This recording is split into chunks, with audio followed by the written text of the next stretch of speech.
derrière ce chiffre de 4,1, c'est-à-dire le taux de mortalité infantile, 4,1 décès pour 1000 naissances vivantes, c'est surtout 2800 enfants, mais c'est aussi 2800 familles qui voient leur destin malheureusement brisé. Derrière ce chiffre-là, il y a une crise globale du système de santé. AVS avec Philippe Robichon.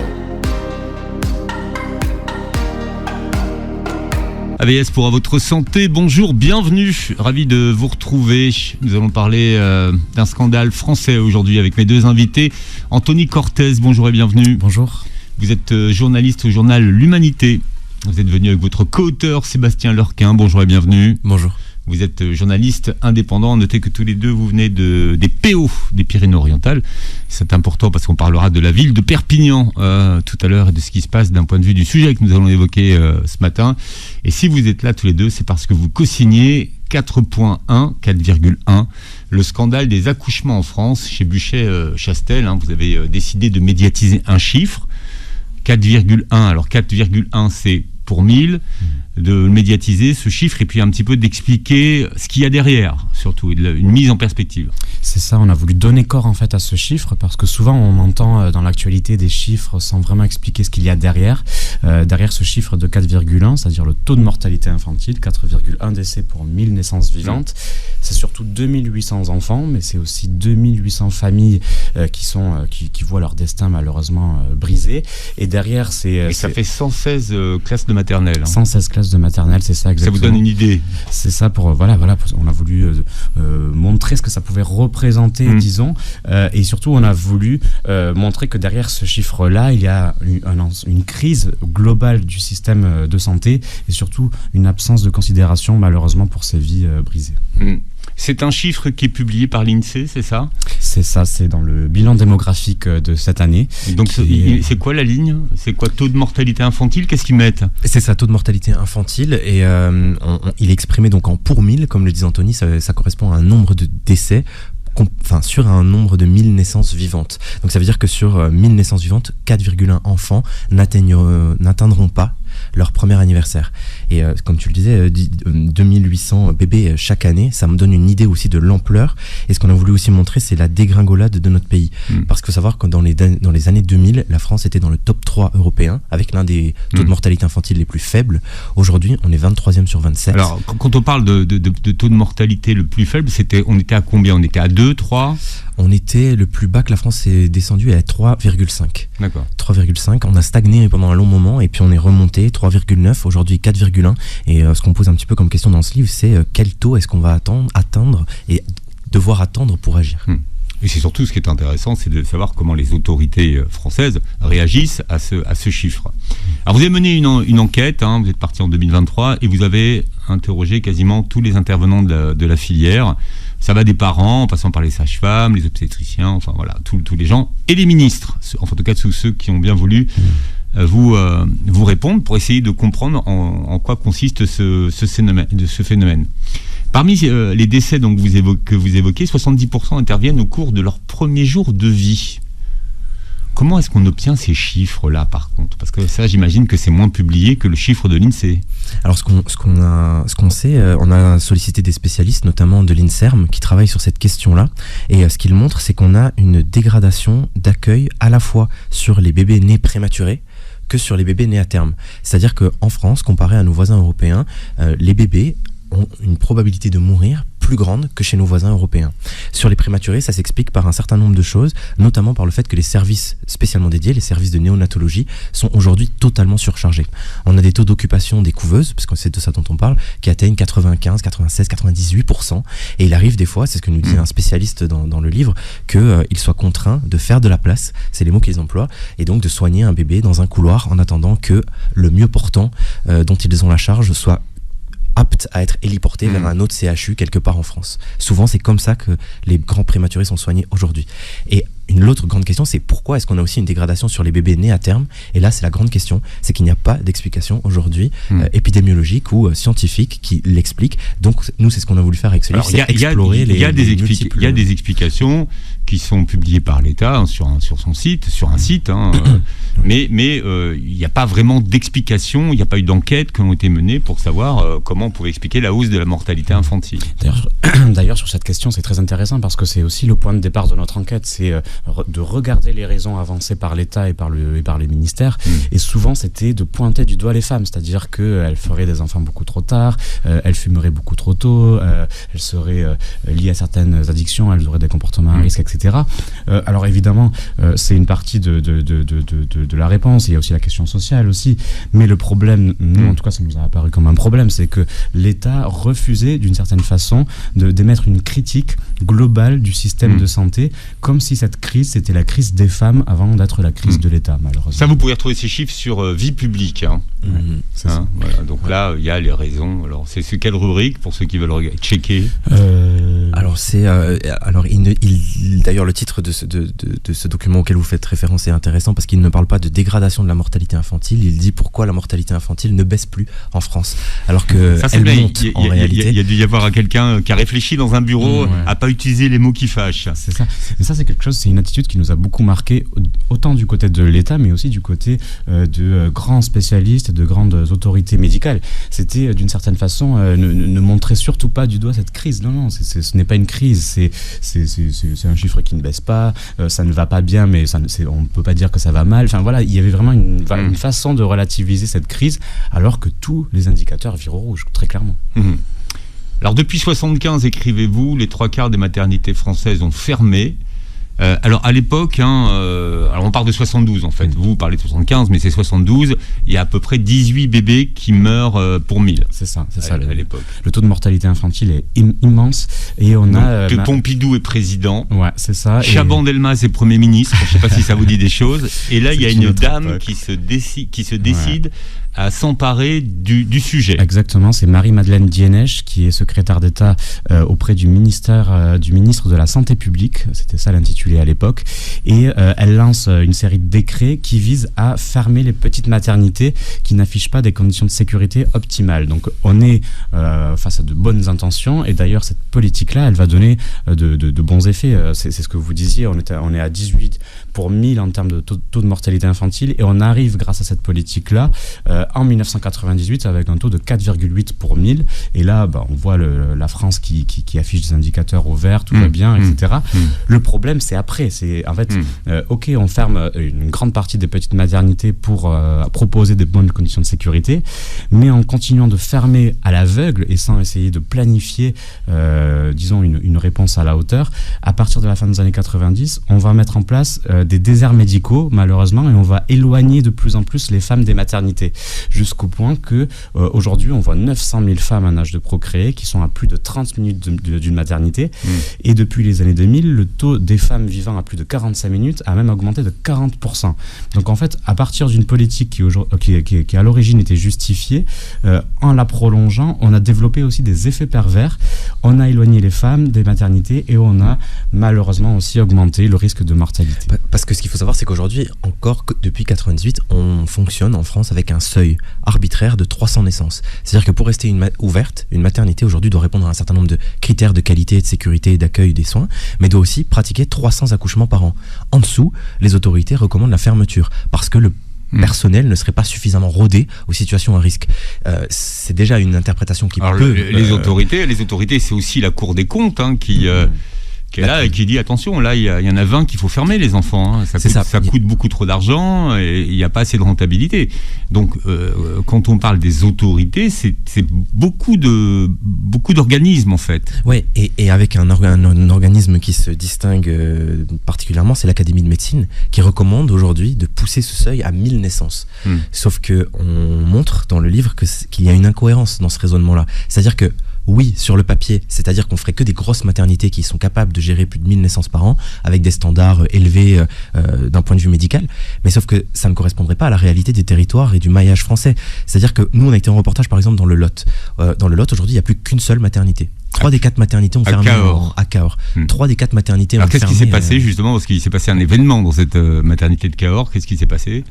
À Cahors, on a été là-bas parce que c'est vrai qu'il y a juste pour terminer sur les 1000 naissances, parce que en fait c'est qu'aujourd'hui Cahors ne fait plus que 600 naissances. Or c'est la seule maternité du département. Si Cahors Donc, si l'Académie de médecine va au bout de son raisonnement d'imposer le seuil des 1000 naissances, Cahors fermerait. Donc, on aurait un département français dans lequel il ne serait plus possible de naître. Ça, c'est quand même un vrai point qu'il faut soulever, je pense. Enfin, Cahors, le Lot n'est pas le seul département où il n'y a qu'une maternité. Non, il y en a 10. Il y a 10 départements en France où il y a une maternité. Donc ça fait quand même, ça fait réfléchir quand on parle de... Complètement. Et c'est ce qui nous interroge quand on voit la logique de l'Académie de médecine qui veut fonctionner uniquement par des seuils, alors que non, il faudrait peut-être penser à davantage personnaliser l'offre en termes de territoire. Et sur Cahors, ce qui est intéressant, c'est qu'en plus, cette fermeture a déjà eu lieu. C'est-à-dire que... C'est ça que vous racontez. Voilà, c'est un été, faute de pédiatre, puisque pour rester ouverte, une maternité doit aussi détenir dans ses murs en permanence un pédiatre, un gynéco et une sage-femme et un anesthésiste. Et bien, à l'été 2023, à Cahors, les pédiatres étaient absents pour raison d'arrêt maladie, et donc la maternité a été temporairement fermée. Donc en fait, ça a duré un long week-end où en fait les femmes n'ont pas pu accoucher chez elles. Enfin chez elles, au sens de dans leur département. Alors une étude qui a été réalisée en Bourgogne dit que le taux de mortalité double quand les femmes vivent à plus de 45 minutes de la maternité. Et ça, c'est un impensé absolu de l'Académie de médecine, mais aussi des différentes autorités. On voit par cette étude-là que le taux de mortalité double, et pourtant, malgré tout, on continue à s'échiner, à vouloir fermer uniquement autour de seuils, alors qu'en fait, il faudrait peut-être se demander plutôt est-ce qu'on peut permettre à toutes les femmes d'être à moins de 30 minutes d'une maternité, parce que souvent, malheureusement, du côté de l'Académie de médecine, en tout cas, on pointe le modèle suédois, en disant que les maternités sont parfois éloignées, etc. Sauf que nous, en France, on n'a pas la même topographie, on n'a pas les mêmes routes non plus. Et surtout en Suède, il y a un système de transport en sécurité qui peut permettre aux femmes, même si elles ont du temps de transport, de ne pas prendre autant de risques qu'en France. En France, on n'a pas... Faut arrêter de comparer, parce que les pays du Nord ont été vraiment mis en exergue sur plein de choses. Alors notamment l'éducation positive. Et bon, après, on se rend compte que maintenant, peut-être qu'ils sont revenus sur ce modèle-là aussi. Donc, on va laisser les Suédois en Suède. C'est ça. Et, il faut réinventer notre modèle français, c'est sûr. Et il y a une autoroute qui va pas ouvrir du côté de Castres. Ouais. Donc là aussi, ils vont rester enclavés. Mais ça, c'est intéressant. C'est de voir que finalement, un trajet de plus de 45 minutes, ça double le taux de mortalité pour les bébés. Donc ça, c'est une étude qui a été faite. C'est une étude qui a été faite en France, tout à fait. Comment, dans un pays comme la France, on n'arrive pas à assurer aux femmes un accouchement serein et sécurisé? C'est le sujet du livre de mes invités qui ont décidé de médiatiser ce chiffre, 4,1. C'est le chiffre de la mortalité infantile, 4,1 pour 1000 enfants qui n'atteignent pas la première année. Donc c'est ça qu'il faut comprendre. Et on parle de ce chiffre ce matin. Vous publiez toute cette enquête que vous avez menée dans un livre qui s'appelle 4,1, le scandale des accouchements en France, chez Buchet-Chastel. Alors on parlait de ce qui s'est passé à partir de 1972.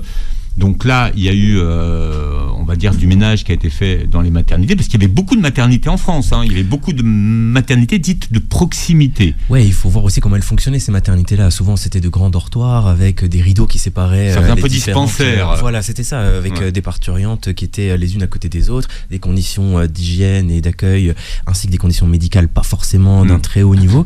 Donc le but avec ce décret de 1972, ça a été de vraiment faire un bond en avant, d'imposer de gros cahier des charges en fait aux maternités pour être capable d'accueillir les bébés et les mamans, et c'est là où on voit finalement apparaître un certain nombre de nouvelles pratiques autour de l'accouchement, et comme on en a parlé, ça a fait fortement baisser la mortalité infantile. Mais il y avait une professionnalisation, parce que ne pouvaient plus accoucher les femmes que les sages-femmes et les médecins. Donc déjà on avait professionnalisé en tout cas la profession.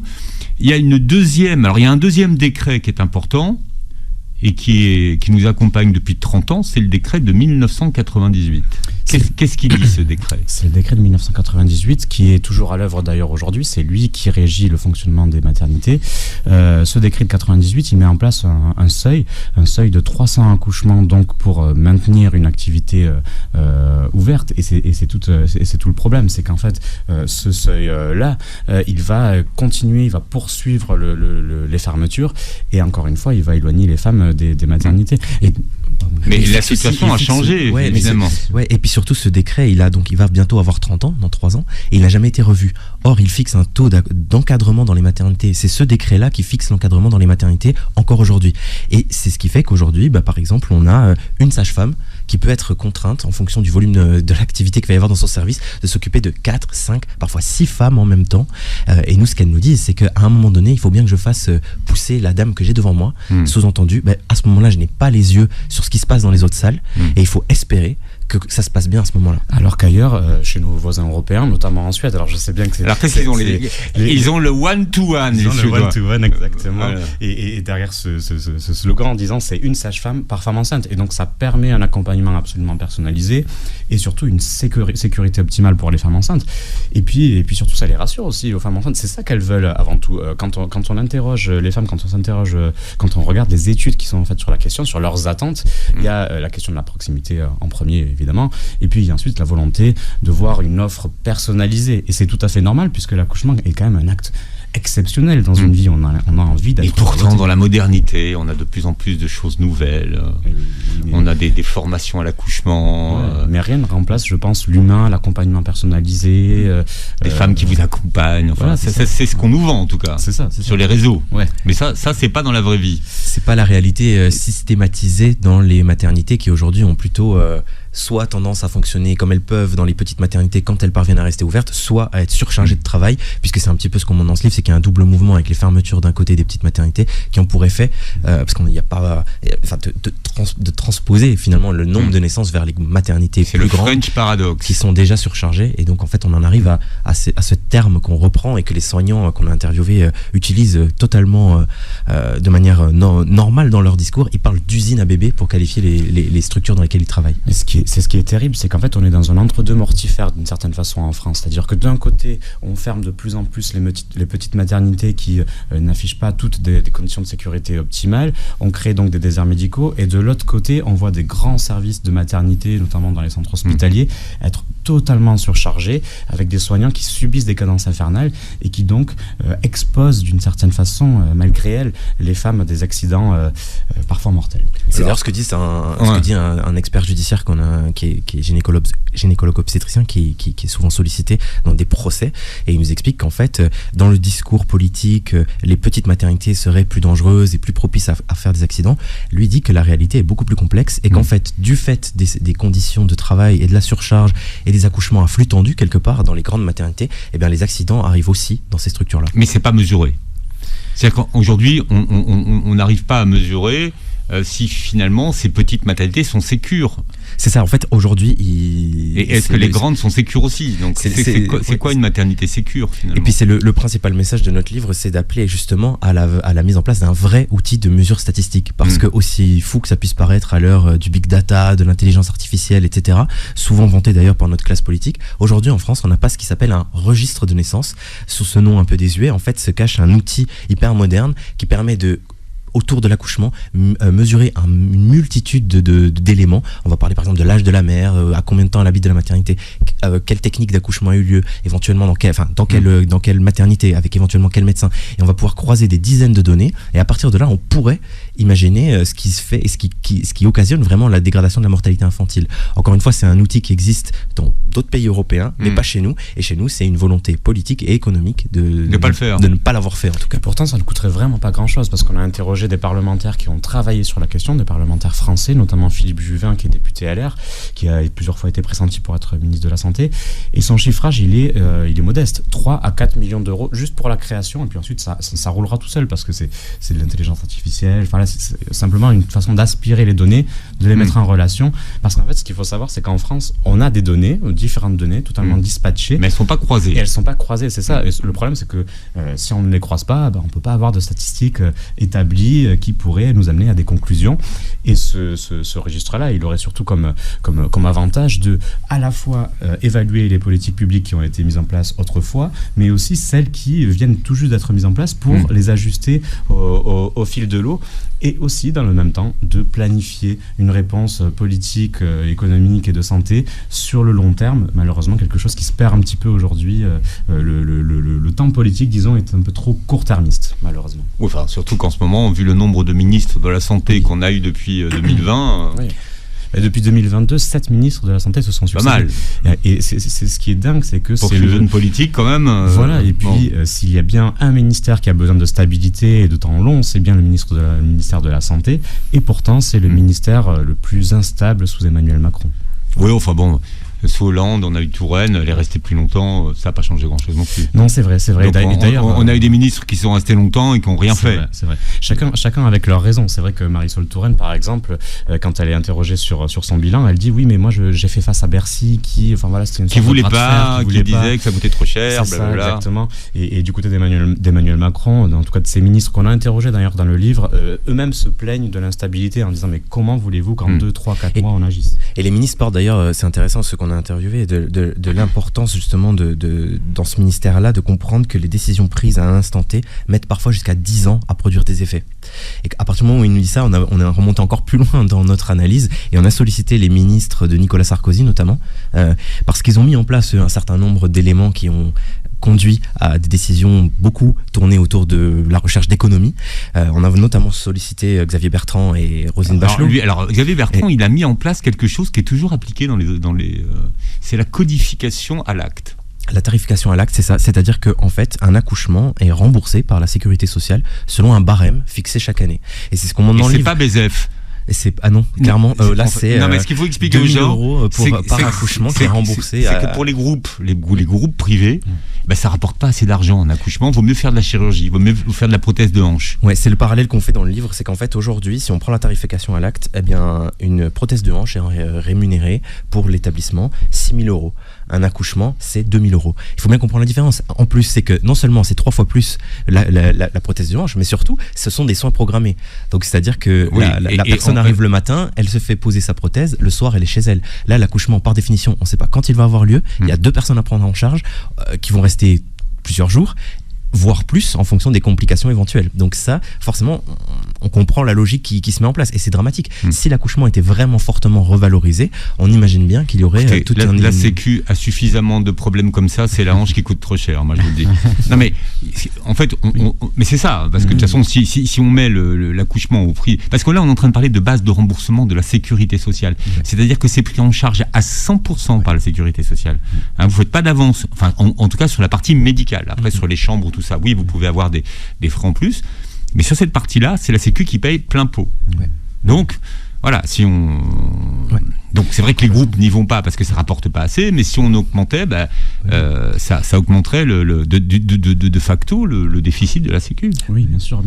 Mais là, ce qu'on pointe... On est 700 000 accouchements par an. Ah oui. Vous voyez ce que ça fait. Totalement. En tout cas, là, ça a déjà un effet direct sur l'activité de ces grands groupes et surtout sur la stabilité de ces territoires, parce que souvent, on voit le groupe privé se détourner de l'accouchement. Ça veut dire que quand ils se détournent, ils ferment des services entiers. Et donc ça déséquilibre des territoires qui se voient déjà en difficulté parce qu'ils n'ont plus qu'une seule maternité la plupart du temps, mais quand le groupe privé s'en va, c'est l'État, c'est l'État et par les établissements publics qui se retrouvent à absorber la masse provoquée par la démission du privé. Donc en fait on voit que c'est une espèce d'effet en chaîne, une espèce d'effet domino malheureusement à partir de cette question-là du remboursement de l'acte. Il y a la démission du privé et puis ensuite c'est un bazar absolu. Parce que ces grandes boîtes sont dirigées par des actionnaires qui veulent faire de... Et puis ces actionnaires, en plus, c'est des fonds de pension américains, c'est pas des enfants de cœur, ils veulent évidemment rentabiliser à outrance leur activité. Et puis surtout, il y a un système aussi qui est intéressant à décrypter, c'est le système de financiarisation, c'est-à-dire que ces actionnaires, ils ne se remboursent pas pendant leur présence au capital, ils se remboursent à la sortie. Et donc, en fait, il leur faut absolument une plus-value. Et donc, forcément, si on veut une plus-value, on va aller vers les activités plus rentables. Et on va couper les branches qui pèsent lourd et qui ne sont pas forcément les plus rentables, donc les maternités. Avec les journalistes d'investigation Tony Cortès et Sébastien Lorquin qui sont avec nous, co-auteurs de 4,1, le scandale des accouchements en France chez Buchet-Chastel, le fruit d'une enquête de plus d'1 an qui vous a mené sur toute la France, dans les territoires, comme on dit aujourd'hui. Vous êtes allé voir tous les gens de la filière de l'accouchement et vous avez enquêté sur ce French paradoxe, alors que notre natalité baisse, notre mortalité infantile augmente. Donc effectivement, si on rapporte ces 2 chiffres, on se dit mais c'est quoi c'est quoi la réalité finalement? C'est ça. Qu'est-ce que vous faites pour qu'on ait des enfants? Déjà, si vous supprimez les maternités, ça va pas inciter les gens à faire des enfants. Complètement, et on pense à la petite phrase d'Emmanuel Macron, c'était en janvier 2024, sur le réarmement démographique, qui demandait aux maires, qui demandait aux parents, voilà, de faire de plus en plus d'enfants, parce que c'est ce qu'il faut, disons, pour revenir au premier plan international. Sauf que le problème, c'est que nous, quand on a travaillé sur cette enquête et qu'on a parlé notamment à des parents endeuillés, ce qu'ils nous disaient, c'était il faut mieux accueillir les enfants qui arrivent plutôt que d'avoir une vision quantitative. Il faut avoir une vision qualitative. Mmh. Et quand on parle des territoires, d'ailleurs, on ne parle pas que du Lot dont on a parlé précédemment. Non. On parle aussi d'un certain nombre. Non, mais c'est vrai que c'est un mot qui est souvent associé à un côté campagne. Cahors, mais vous parlez aussi des PO, Oui, et de Perpignan, et même de la Seine-Saint-Denis. Et de Seine-Saint-Denis, j'allais dire, à comme à Seine-Saint-Denis, Seine-Saint-Denis, parce que particulièrement là, ce qui est intéressant, c'est dans les raisons qu'on a évoquées et qui font que la mortalité infantile croît aujourd'hui en France, il y a vraiment l'effondrement de la prévention, notamment de la protection maternelle et infantile.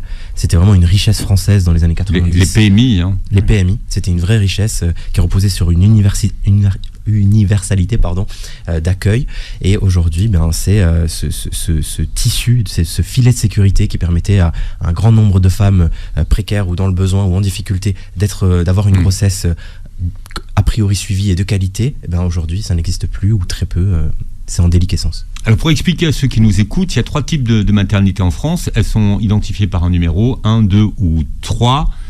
Plus le numéro est grand et plus vous pratiquez d'accouchement, en gros, c'est ça? C'est ça, et plus la maternité est en capacité de gérer les accouchements à risque ou les complications. Mmh. Alors on parlait des groupes privés tout à l'heure. Si un groupe privé finalement gère une maternité, mais qui fait 6000 accouchements, est-ce qu'elle peut fermer? Alors en théorie, non. C'est vrai que l'État, par les agences régionales de santé, sont censés veiller à bon motif, disons, qui justifie une fermeture. Le problème, c'est que c'est ce qu'on a vu en illustrant un certain nombre de fermetures dans ce livre, c'est que les ARS et l'État est souvent impuissante, malheureusement. On donne l'exemple, par exemple, de la maternité Elsan d'Avignon, donc une maternité privée, et qui là décide de fermer alors qu'elle fait près de 900 accouchements par an. Alors certes, elle est en dessous des 1000. Elle est en dessous des 1000, mais alors le seuil des 1000 n'est pas encore mis en place. Ça, c'est juste un projet de l'Académie de médecine. Donc normalement, elle est censée, elle fonctionne, elle sert à tout le territoire. Il y a un besoin de la population, et pourtant, elle décide de fermer. Et en seulement quelques mois, l'État et l'ARS, plutôt que de leur dire attendez, non, ça peut pas se passer comme ça.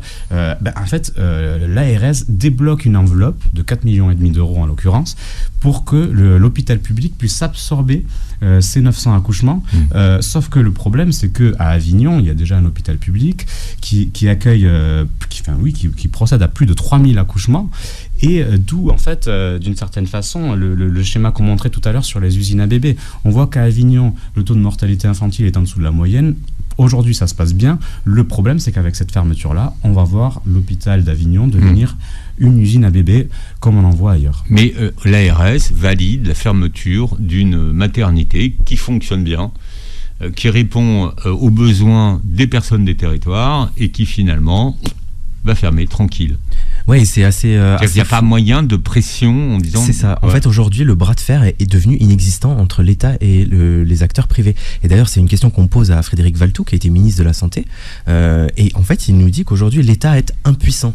Mais c'est assez fou d'entendre un ancien ministre de la Santé qui dit ça. C'est-à-dire qu'aujourd'hui, si le privé décide de se désengager d'un territoire, comme le disait Anthony, les agences régionales de santé n'auront pas d'autre choix que d'accompagner la fermeture pour espérer que ça se passe le mieux possible. Et c'est d'ailleurs ce que dit un cadre d'un grand CHU, lui, qui déplore ce schéma qu'il voit se reproduire un peu partout dans le pays. Il dit, mais il faut quand même rappeler qu'à la base, le privé a une obligation de rendu de service public. C'est-à-dire qu'il a une délégation de service public. Donc, on pourrait très bien imaginer un bras de fer où on dit au privé, on reprend l'exemple des hanches, vous faites les prothèses de hanches, il n'y a aucun problème, mais par contre vous gardez la maternité, ok, vous perdez de l'argent sur la maternité, par contre vous allez en gagner avec les hanches. Il faut un petit peu équilibrer les choses. Aujourd'hui, le privé est plutôt dans une posture qui consiste à dire finalement, je vais prendre que ce qui me rapporte.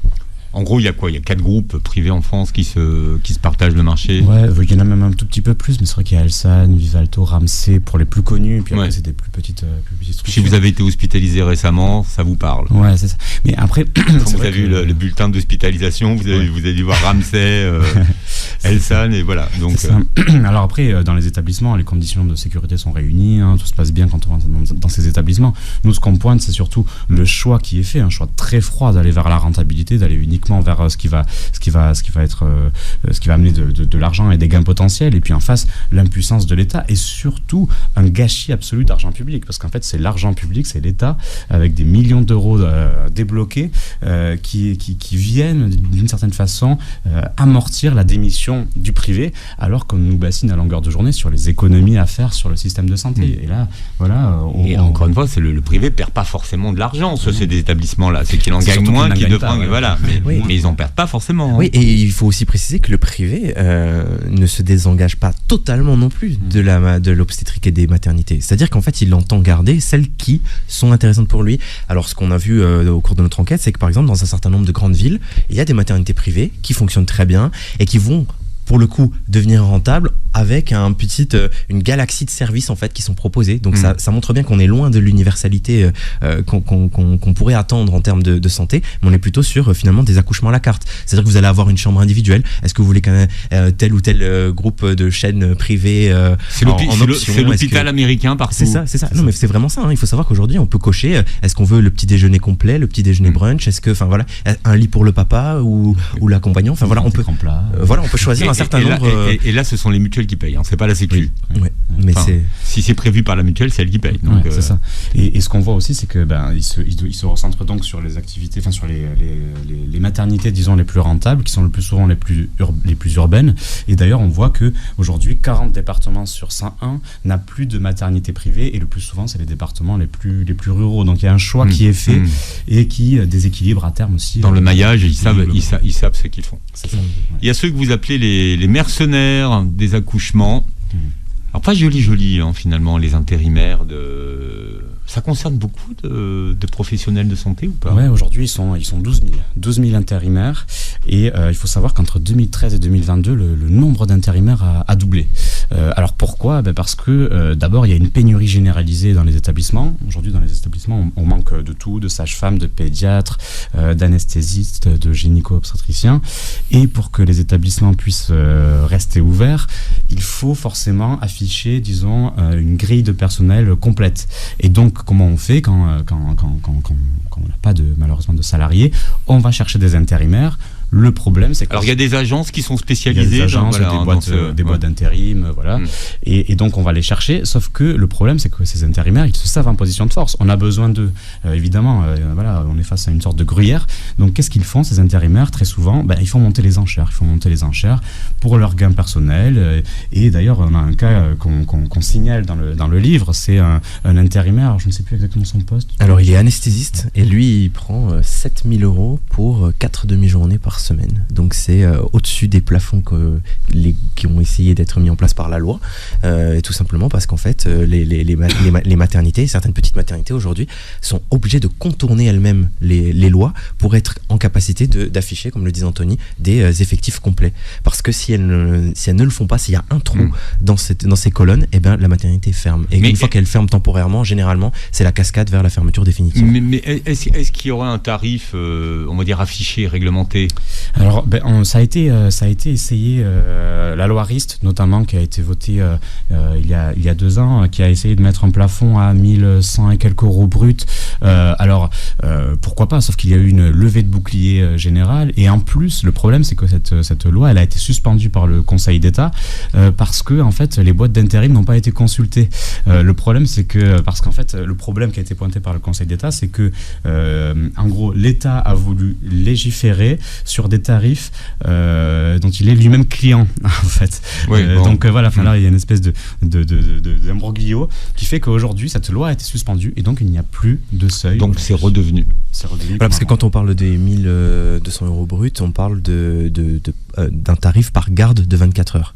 Donc on est quand même sur un tarif qui est... Sur 4 gardes. Voilà, et le médecin peut faire un certain nombre de gardes par mois. Et donc là, c'est pour ça qu'on parlait de cet anesthésiste qui lui était à 7 700 € par mois pour 4 demi-journées par semaine. En plus, ces anesthésistes, ils peuvent facturer des dépassements d'honoraires. Vous imaginez. Alors, il y a aussi quelque chose qui explique la hausse de la mortalité, même si on n'a pas là non plus de chiffres. Vous expliquez qu'en France, il y a un dogme au sein de la profession des gynécologues obstétriciens qui consiste à privilégier parfois à tout prix l'accouchement par voie basse et à repousser le plus possible une césarienne. Et vous rencontrez un lanceur d'alerte qui vous parle d'une recommandation de la Haute Autorité de Santé qui avait clairement incité à la baisse du nombre de césariennes. C'est ça. Et qu'il l'avait recommandé dans 4 cas particuliers. Oui, c'est ça. À partir de 2012, la Haute Autorité de Santé fixe des recommandations qui incitent les gynécologues à tenter l'accouchement par voie basse sur 4 cas de figure particuliers. C'est les bébés jumeaux, les gros bébés, les bébés qui se présentent en siège, c'est-à-dire par les pieds, et le 4e cas, c'est lorsqu'une maman a déjà eu une précédente césarienne. Donc à partir de 2012, la Haute Autorité de Santé dit aux médecins, dans ces 4 cas-là, il faut que vous tentiez l'accouchement par voie basse. Ce qu'on montre dans le livre, c'est qu'en fait, ça a eu pour effet de faire baisser effectivement les césariennes programmées, mais les césariennes en urgence ont augmenté de 5 à 6%. Or, une césarienne en urgence, donc il faut bien comprendre, quand on tente l'accouchement par voie basse, il se passe bien dans la grande majorité des cas, mais quand ça se passe mal, on parle en question de minutes avant des répercussions fatale pour un bébé. Donc au final, ça n'a pas eu de répercussions sur le nombre de césariennes en France. Ça n'a pas fait baisser les césariennes, mais ça a fait augmenter les césariennes en urgence qui sont 6 à 7 fois plus mortelles pour les bébés. Et ce qui est intéressant aussi, c'est qu'à travers cet exemple, c'est qu'on voit qu'il y a d'autres pays qui font différemment. On parle souvent des pays nordiques, là non, on parle de l'Italie qui est montée dans le top 3 européen. Et en fait, en Italie, ce qui est intéressant de voir, c'est que nous, en France, on fait à peu près 25% de césariennes. En Italie, ils sont à 33%. Nous, en France, on utilise encore vachement les instruments. C'est-à-dire que pour aider, entre guillemets, un bébé à sortir, on va utiliser les forceps, les ventouses, des choses comme ça. En Italie, ils en sont détournés totalement. Bien, la suite est dans votre livre, vous avez vu, il y a beaucoup de choses, une enquête très riche. 4,1, le scandale des accouchements en France, votre éditeur, c'est Buchet-Chastel. Vous réécouterez l'émission en podcast sur beurrefm.net et sur les plateformes qui reprennent l'émission, et vous verrez la vidéo sur notre chaîne YouTube. Merci à tous les deux. Merci à vous D'être venus ce matin et passer une très belle journée santé sur Beurre FM. Merci beaucoup.